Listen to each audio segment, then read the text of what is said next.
time serving up people's lives on a plate.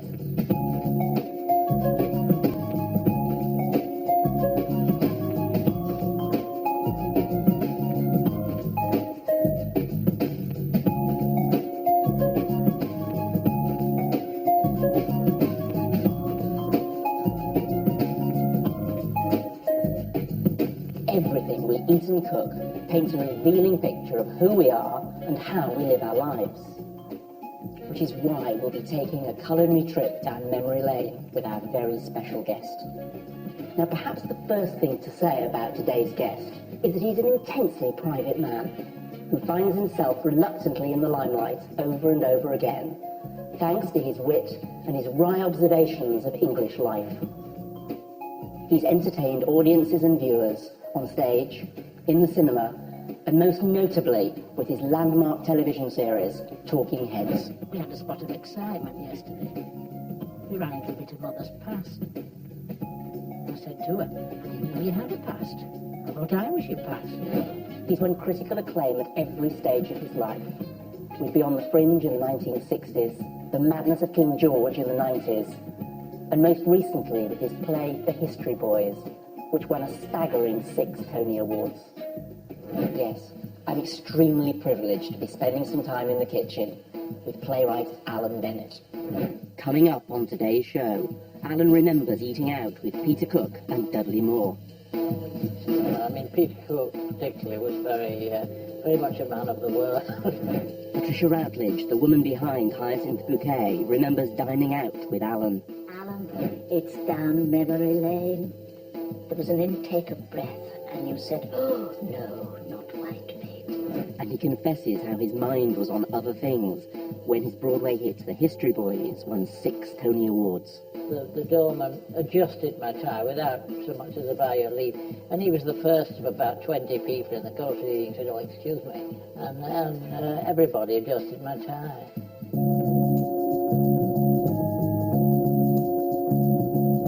Alan Bennett, welcome to A Taste of My Life. Now, you were born in Leeds in 1934, and what were Mum and Dad like?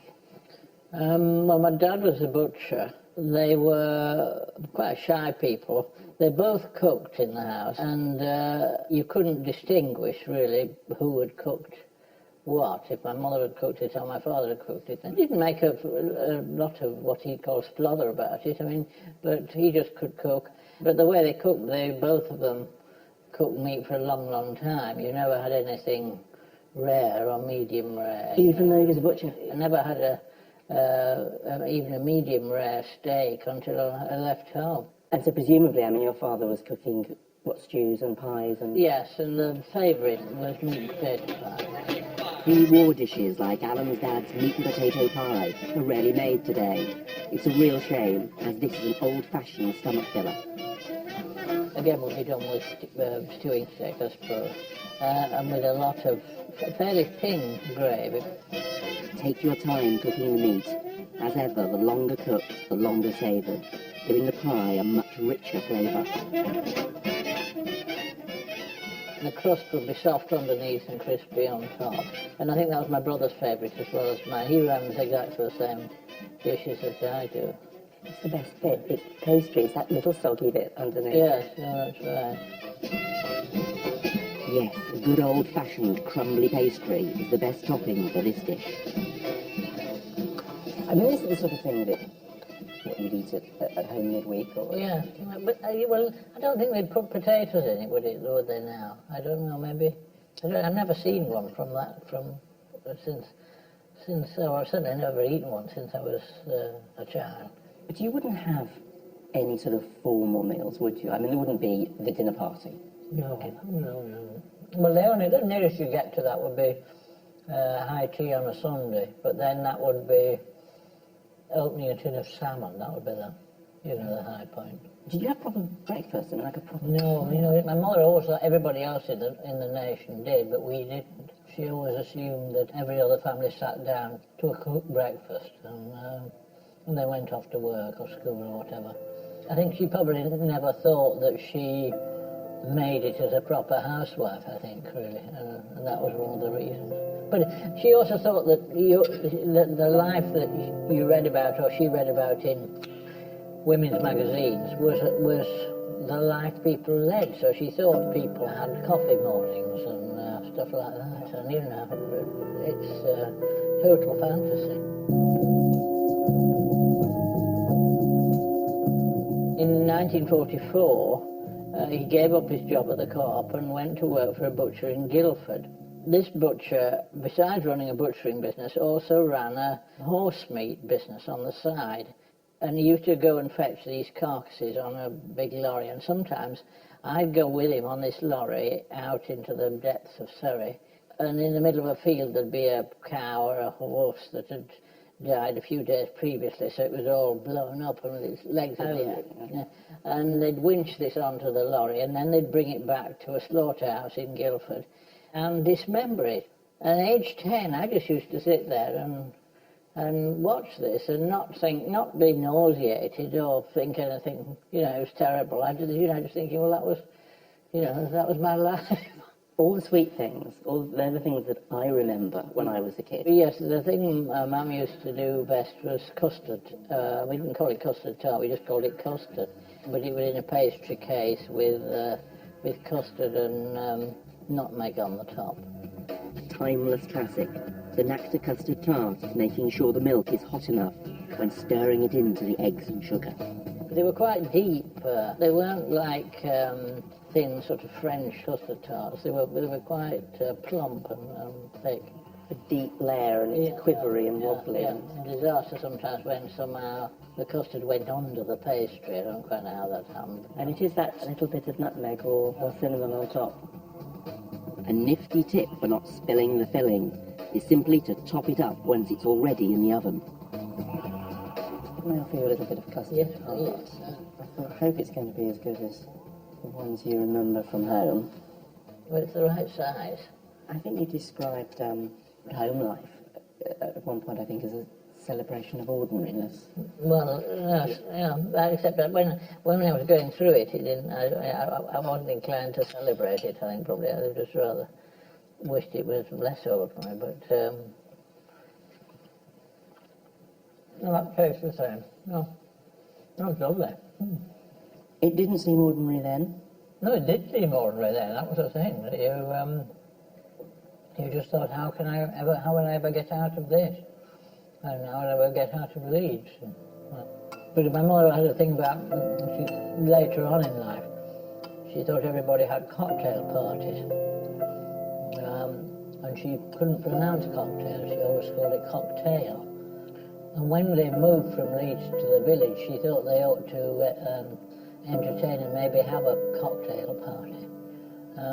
But they never got round to it. But when my father died and she moved to live with my brother, I was clearing out the kitchen cupboard, and there at the back was a little tube of cocktail sticks where she sort of still cherished this notion that one day they'd live like other people.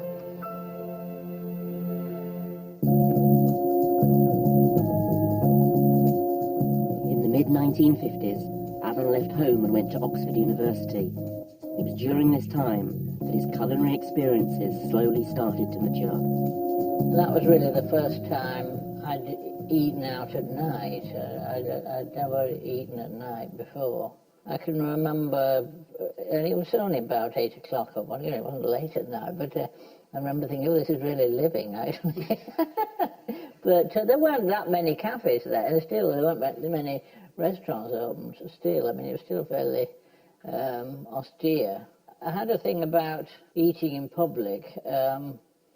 I was quite shy of it, partly because when we were little, we used to go off hiking every Sunday with my mum and dad. We'd very often go through Guiseley near Leeds. There was the fish and chip shop, and you'd get the fish and chips and some bread and butter, and sit at the tables and have it.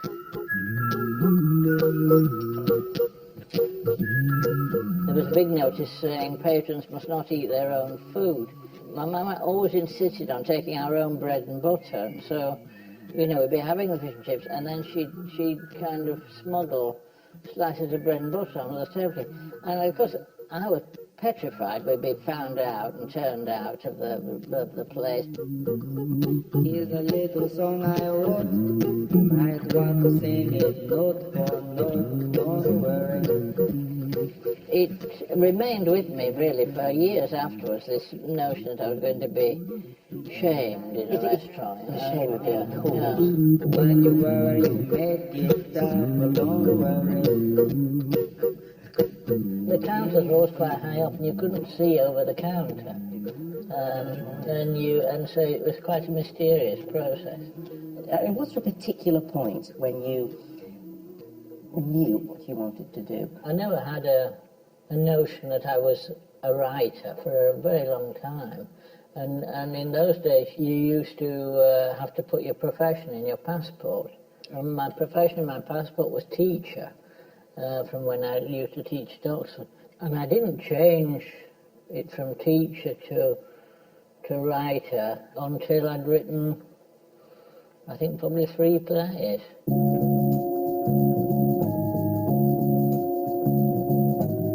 How was it that you suddenly ended up on the stage with Beyond the Fringe?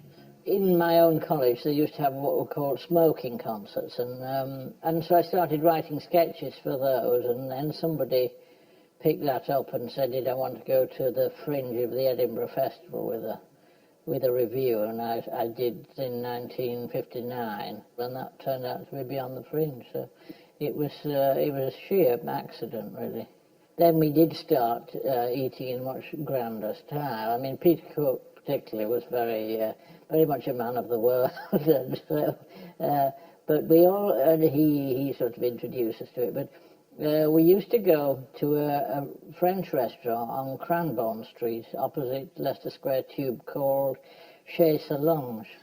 Oh, yes. And it was a really nice, old-fashioned French restaurant with banquettes on the side, and the waitresses were all middle-aged in the way they are in France, and very motherly. But it was quite a posh restaurant. And I used to go with Dudley Moore quite a lot, and we both of us had the same thing, which was a globe artichoke, an artichoke vinaigrette. Globe artichokes are frighteningly simple to cook, but rather frightening to eat. Cut off the stem and boil in salty water with a lemon for half an hour. I was very pleased with myself that I actually knew how to eat a globe artichoke, which is quite a complicated procedure. Especially with people watching. Yeah, no, that's right. And this thing of actually picking food up in your fingers.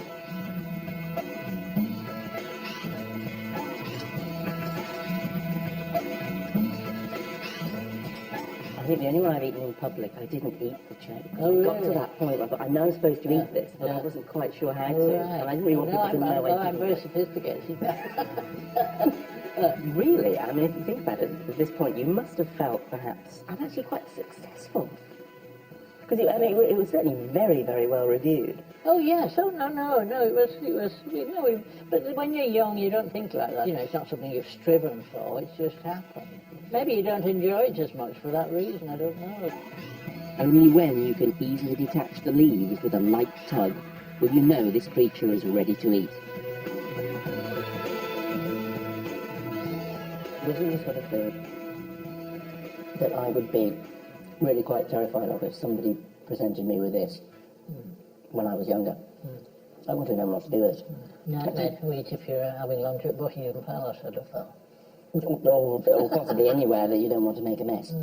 It's that thing of audiences appreciating something. You suddenly think, actually, those people are applauding what I've written or what I've done. And also certainly the early bits with Beyond the Fringe, when you're working out which one of you, whether it's Peter Cook or whether it's Jonathan Miller, who's getting the most attention on the Oh stage, yes, who's no, well getting that's the because laughs. there's all that we were all very competitive. I mean, that was one of the joys of going on to do things on one's own, that you weren't competing with anybody anymore. The subsequent history of Peter and Dudley was a lot to do with that, I think, really, between the two of them.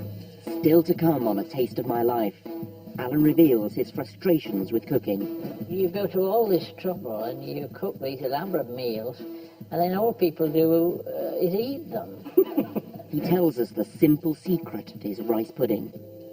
This is your magic ingredient, isn't it? Well, evaporated milk. And he talks about his relief surviving his recent battle with cancer. In untold stories, there was a point where you actually said you thought the book would be published posthumously. Yes, I didn't want it to be published posthumously. I mean, I'm happy to have been around when it came out.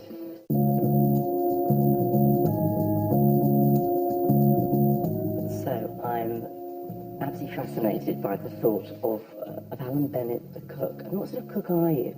I can't do quick things. It's all slow cooking. I can't flash fry or anything like that. No, you can do rice pudding. Yes, I can do rice pudding. The trouble with cooking, though, is that you go to all this trouble and you cook these elaborate meals, and then all people do is eat them. And you know how felt I wanted it, something more permanent than that, really. I mean, I suppose that's why I write, but once they've eaten it, that's it. If we pop down to the kitchen at some point, would you show me your rice pudding? You show me how you do it. I'd love to know. Yeah. The little rice pudding is actually quite a simple one, isn't it? Well, I mean, it's just 2 of everything, really. 2 spoons of rice, 2 spoons of sugar, gas mark 2 for 2 hours.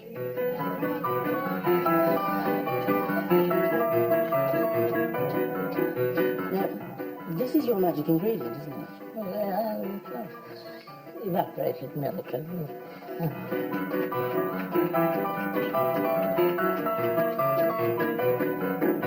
it's just the eggs and the sugar, and then the evaporated milk. Now, I like it cold, and if you let it go cold, it goes much thicker. And a bit of vanilla extract.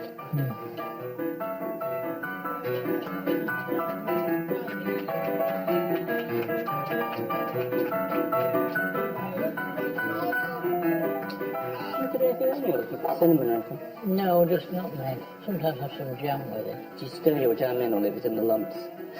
I don't have a doctrinaire approach to You it. don't have a counsellor, I have perfectional pudding. So I was thinking of all the things that you've done over the years, and I was being so interested how you choose what to do. I mean, for instance, Wooden the Madness of King George. I mean, why him in particular? What was the fascination? It was such a self-contained subject, and it was very... I'd known about it for years because I was a historian. But I knew that he'd got ill suddenly and that he'd recovered suddenly, which makes it ideal for a play. And also he was an interesting character. And if you can find a character who takes over the play, as it were, then the play, it doesn't quite write itself, but it's much easier to do.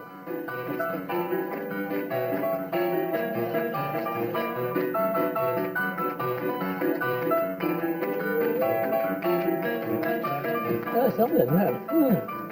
How is it? Well, and it's just good. Doesn't have to be done for 3 hours like mine, no? It's a compound adjective formed by putting in front of the noun, or verb, of course. I'm kissed. I'm rejoicing. I'm confessed. I mean, people love the things that you do so much. How does that sit with the fact that you are, I mean, very much a private man? It doesn't bother you? Well, that's not it.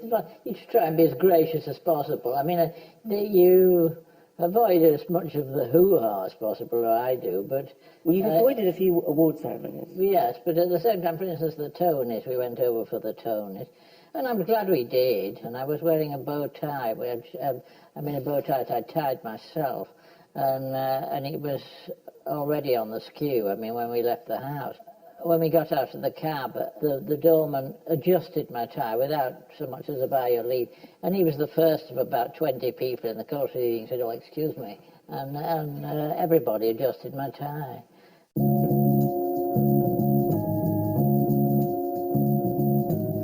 I know that you have said that you actually didn't want to watch the message that we've got from some of your friends, but we have got a message from Patricia Radcliffe. Oh, yeah. What would she like to work with? I mean, Well, she like Hyacinth. she's very, her sense of timing is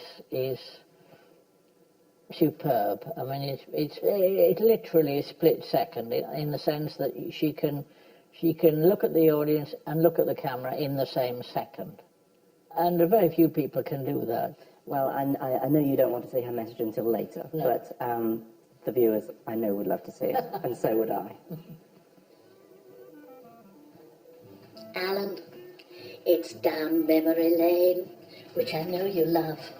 I've got the very thing for you, a real treat. He wrote the first monologue ever for me, called A Woman of No Importance. I don't run to the doctor every 5 minutes. On the last occasion, Dr. Copeland sat me down and he said, Miss Schofield, if I saw my other patients as seldom as I see you, I should be out of business. We laughed. Going to take you back over 20 years. We stayed, I and my companion, at a little inn. And we decided we'd invite you to dinner as we knew you were up there on the Yorkshire-Lancashire border. We had a small sherry before dinner in the bar. There were only 3 of us to dine that night. And the menu was brought for our scrutiny. Your eyes fell upon the first item of the starters, and you pronounced it with all the weight of a High Court judge presiding over a very serious case of racial discrimination. White bait. White bait. Well, you're going to have white bait here today. Little seasoned flour, dry fish. Look at them. Wonderful. His importance is underestimated and has been for a long time. I think now, with the crowning glory of History Boys, which has blazed a trail, really, throughout the East and throughout the West, then he's finally getting his deserts, and perhaps those critics who spike and pick at his earlier work will reassess it. There was an intake of breath, and you said, oh, no, not white bait. I can never resist a Florida cocktail. So, it shall be yours.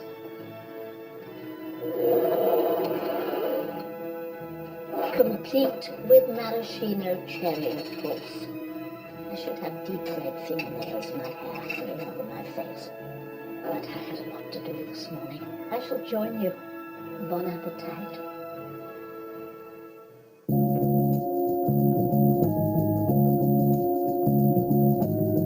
think I've got your sort of culinary heaven and hell all on one table here. Cheese on toast. Yeah. Can I offer a little bit of cheese on toast to put on your plate? Yeah. Have a little bit of bacon with it. Is this a favourite of yours, cheese and toast? Yes, if you say it's comfort food, that implies that one eats it when you're miserable, but well, we just like it. And I don't take any comfort in food. If I'm anxious or need cheering up or consolation, eating isn't what I do, really. There must have been times in your life, though, maybe when you weren't so happy. If I'm unhappy, I don't eat. It's the best way to slim, really. It seems very strange to me if you're anxious and then you eat.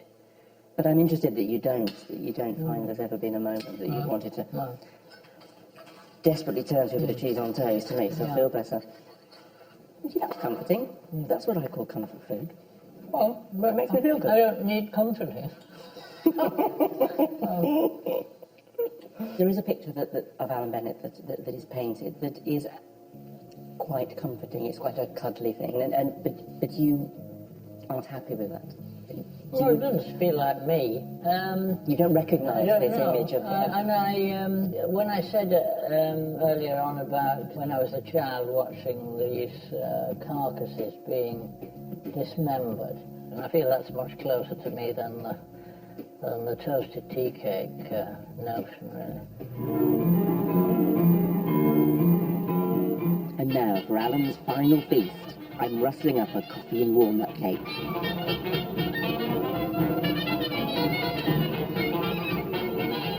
A beautifully comforting and luscious combination of flavours. This is a warm and delightful treat over which to reflect on one's life's achievements.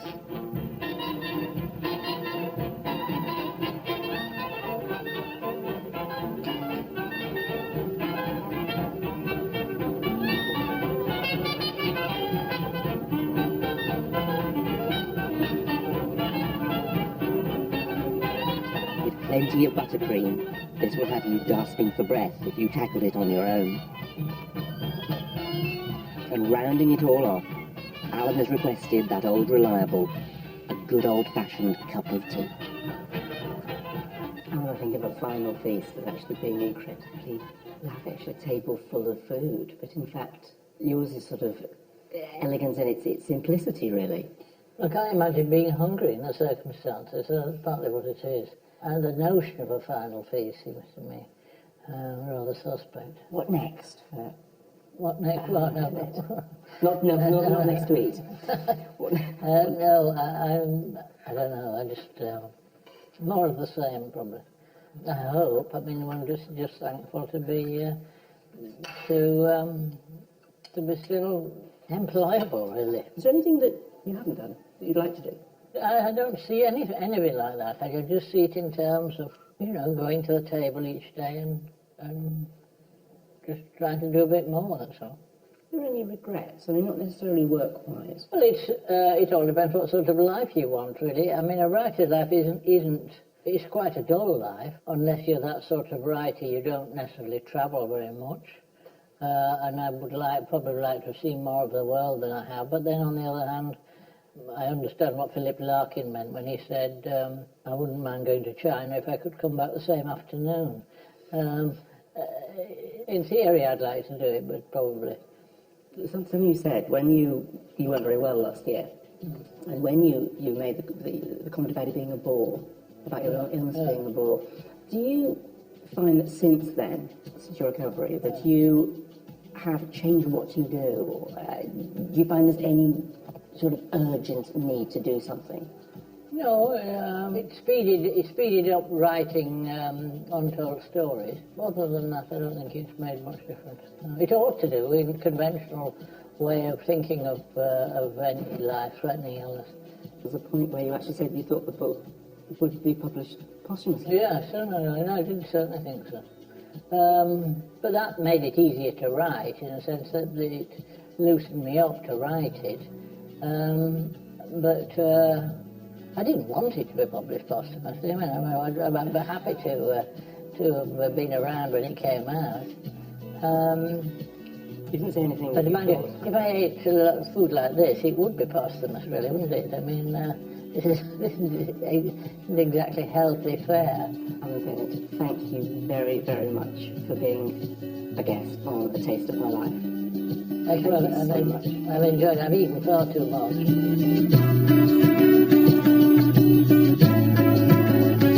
The late, great Richard Bryce is Nigel's guest tomorrow. But next this afternoon, how to make sprouts taste good. It's Ready, Steady, Cook.